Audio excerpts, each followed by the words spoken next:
खुदा के वास्ते ट्रैफिक का चालान करवा लो। आपको क्या फ़र्क पड़ेगा?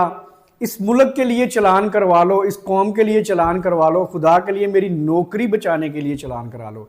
ये वो अल्फाज हैं जो आज गुजरांवाला के एक ट्रैफिक वार्डन ने मुझसे कही हैं। वाकया कुछ इस तरह से है कि मैं आज जीटी रोड से गुजर रहा था। मुकाम मैं आपको नहीं बताऊंगा, शायद उस बेचारे की नौकरी कहीं ना चली जाए।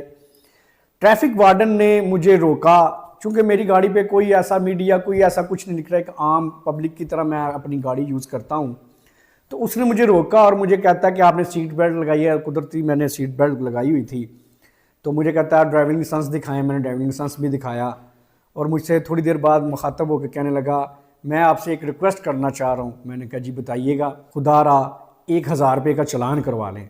मैंने कहा जी मैं क्यों चालान कराऊँ, मेरी सारी चीज़ें पूरी हैं, मैं सीट बेल्ट भी लगाई हुई है, मेरे पास ड्राइविंग लाइसेंस भी है और मैंने कोई ऐसी वायलेशन भी नहीं किया है।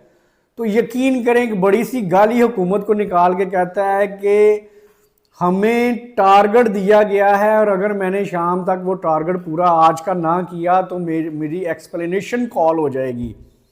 तो आपको क्या फ़र्क पड़ता है, अच्छे खासे लग रहे हैं तो 1000 रुपये का चालान करवा लें, खुदा के लिए करवा लें। मैंने कहा यार ये किस तरह की तुम मुझसे बातें शुरू कर दी हैं। तो कहने लगा यार इस कौम के लिए, इस मुल्क के लिए करवा लें चलें, नहीं तो मुझे देखें, मैं एक पढ़ा लिखा नौजवान हूँ, मेरी नौकरी का सवाल है। तो यकीन करें ये सोच के मैं बहुत ज़्यादा आज परेशान हुआ हूँ और विरता हैरत में मुब्तला हो चुका हूँ कि ये हमारे अदारे किस तरफ चल निकल पड़े हैं। ये क्या हो रहा है इस मुल्क के अंदर।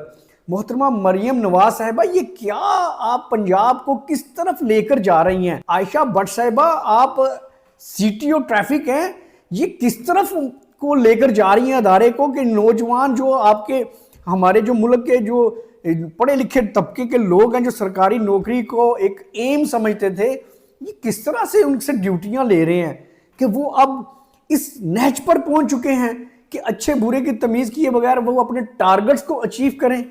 यार ये मैं नहीं समझता कि ये इस तरह से तरक्की होगी। एक टारगेट दिए जा रहे हैं उनको कि जी आपने इतने चालान करने हैं वगरना आपके ड्यूटी में ये एक्सप्लेनेशंस कॉल हो जाएंगी। हमने तो कभी ऐसा नहीं देखा है, कभी ऐसा सोचा नहीं है। तरक्की याफ्ता ममालिक में भी शायद ऐसा नहीं है। ये आप किस तरफ लेकर जा रहे हैं मुल्क को? क्यों अवाम की बद्दुआएं लेने की आपने ठान ली है? पहले ही महंगाई की चक्की में पिस चुके हैं।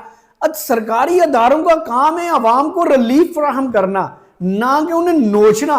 ये तो नोचने के मुतरादिफ है। अब उसका अगर टारगेट पूरा नहीं होगा तो वो तो इस तरह से तरले मिनती करेगा, तो वो खुदा के और रसूल के वास्ते ही देगा। तो यार ये मैं समझता हूँ, मैं आज बहुत बहुत बहुत ज़्यादा परेशान हुआ हूँ इन हालात को देखकर।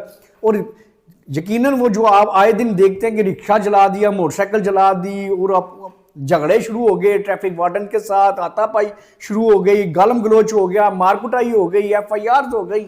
तो ये अदारों के दरमियान जब तसादम होगा, अवाम जब इस तरह से सरपटा उठेंगी, उनका आपस में तसादम होगा, तो फिर तो हालात तो जो है खाना जंगी की तरफ जाएंगी।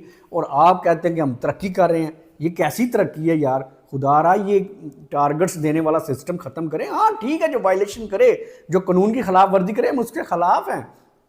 जो कानून के मुताबिक उसकी सज़ा बनती है, जो उसका चालान बनता है, वो ज़रूर होना चाहिए। लेकिन इस तरह से अगर आप उनको टारगेट्स देंगे तो फिर तो वो बेचारे गली मोहल्लों में, सड़कों पर, GT रोड पे, जहाँ पे भी उनके ड्यूटी होगी वहाँ पे फिर वो तरले ही करेंगे।